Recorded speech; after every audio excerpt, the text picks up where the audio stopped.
आज के इस फ्री कुंडली के सेशन में आप सबका स्वागत है। साक्षी राय जी का आज नंबर आया है। आप भी कमेंट कर सकते हैं, कुछ महीने लग जाते हैं नंबर आने में, और बीच में कुछ टाइम मैं वीडियो नहीं बना पाया था कुंडली के, कुछ बिजी था मेरा शेड्यूल, पर मैं कोशिश करूँगा कि आगे ज़्यादा वीडियोस ला सकूँ। तो आप भी कमेंट कर सकते हैं, यूट्यूब पर कमेंट करें, व्हाट्सअप पर पर्सनल मैसेज ना करें फ्री कुंडली के लिए। ठीक है, तो चलिए स्टार्ट करते हैं साक्षी राय जी का चार्ट। और इनका सवाल है मैरिज कब होगी और आगे का लाइफ कैसा रहेगा।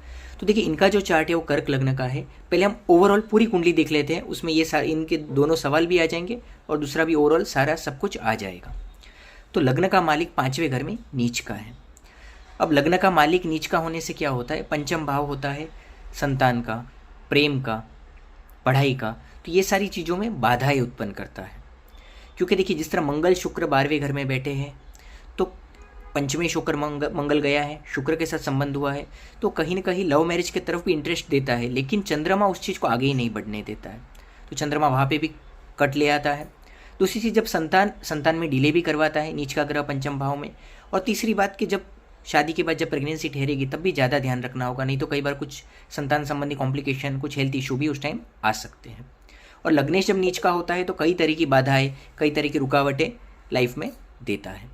अब इनका जो धनेश है वो लग्न में सूर्य है, तो जीवन में धन कमाने के योग तो अच्छे होंगे, जीवन में पैसा कमा पाएंगे, स्पीकिंग स्किल्स अच्छे होंगे, लेकिन वही व्ययेश बुध 12वें स्थान में खर्चा भी बढ़ा देता है, एक्सपेंस हैवी होते हैं, तो बचत भी कम होगी। पैसा तो आएगा मेहनत से, लेकिन बचत भी कम कर पाएंगे, अचानक खर्चे आ जाएंगे। अगर बचत भी की है कुछ तो अचानक कुछ खर्चा आया, पैसा व्यय हो जाएगा बुध के कारण।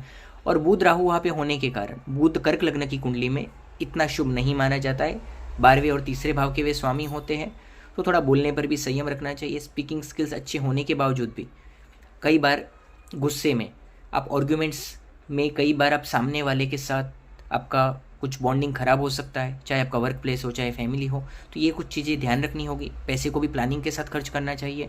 तो ये बुध यहाँ पे, ये कुछ एक दो बातें यहाँ पे ध्यान रखने जैसी होती है। 4th हाउस का मालिक जो सुखेश है, घर का मालिक है, वो है शुक्र, वो 12th हाउस में है। और संपत्ति के मालिक राजयोग कारक कर्क लग्न में मंगल के साथ 12वें घर में है। तो देखिए यहाँ पे क्या होता है, खुद का मकान वाहन के योग तो बनते हैं, लेकिन खुद की मेहनत से अगर इंसान कुछ प्लान करता है तो डिले जरूर होता है, क्योंकि शुक्र कर्क लग्न में बाधकेश होता है, बाधाएं पैदा करने वाला होता है, जल्दी होने नहीं देता है, और बार बार खड्डे का स्थान, जल्दी रिजल्ट मिलने नहीं देता है। अब देखिए 6ठे भाव का जो मालिक है गुरु, वो है भाग्य भाव में स्वग्रही होकर बैठा है और वक्री होकर बैठा है। स्त्री की कुंडली में गुरु स्वग्रही होना, बलवान होना, शुभ ग्रह गुरु वक्री होता है तो वो और भी ज़्यादा बलवान हो जाता है पॉजिटिव वे में।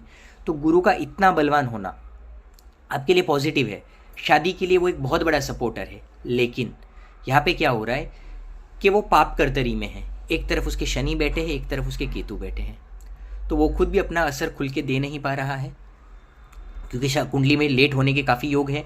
मैरिज का जो मालिक है, 7वें घर का जो मालिक है शनि, वो 10वें भाव में नीच का होकर बैठा हुआ है। तो पहले तो ये शादी में डिले करवाएगा ही, और शादी होने के बाद भी दाम्पत्य जीवन में, मैरिटल लाइफ में बहुत सारे इश्यूज देता है, लड़ाई झगड़े देता है। कई बार अगर आप लोगों ने मेच्योरली हैंडल नहीं किया तो कई बार शादी टूटने तक की नौबत आ जाती है, क्योंकि सप्तम शनि नीच का है। ठीक है, और दूसरा जो गुरु है विवाह का कारक, वो भी पाप कर्तरी योग में है। तीसरी बात, नवमांश कुंडली का जो लग्नेश है वो 12वें स्थान में लग्न कुंडली में बैठा है, वो है मंगल। तो ये भी एक डिले करवाने वाला योग है शादी में। जैसे कि अब अगर हम आपका देखें तो 28 के आसपास एज हो ही चुका है, तो कई सारे 1 2 3 जैसे योग डिले करवाने वाले यहाँ पे बैठे हैं, इसलिए डिले हो रहा है। तो थोड़ा आगे जाके प्रॉब्लम आने वाले योग भी है, तो शादी से पहले आपको कुंभ विवाह की विधि करवाने से फ़ायदा ज़रूर होगा।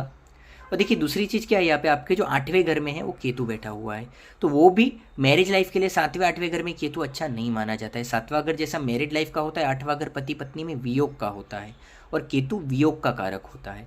और लेकिन इतना अच्छा है कि वो शनि के घर में है, मित्र के घर में है, लेकिन फिर भी 7वें 8वें घर में दाम्पत्य जीवन के लिए केतु इच्छनीय नहीं है, वहाँ पे नहीं हो उतना ही बेटर है। ठीक है, फिर भी यहाँ पे देखिए अष्टम स्थान का केतु जिस तरह बैठा है, स्पिरिचुअलिटी में आपको सफलता दे सकता है, उसकी पॉजिटिविटी भी है। कई बार कुछ अचानक गुप्त धन जो हेरिडेटरी प्रॉपर्टी है, बाप दादा का कुछ संपत्ति है, तो वारसागत जो जिसे हम बोलते हैं, तो वो भी आपको मिल सकता है। देखिए 10th हाउस में जिस तरह शनि नीच का बैठा है, तो खुद का व्यापार अगर आप कुछ करने जाते हैं तो उसमें आपको नुकसान दे सकता है।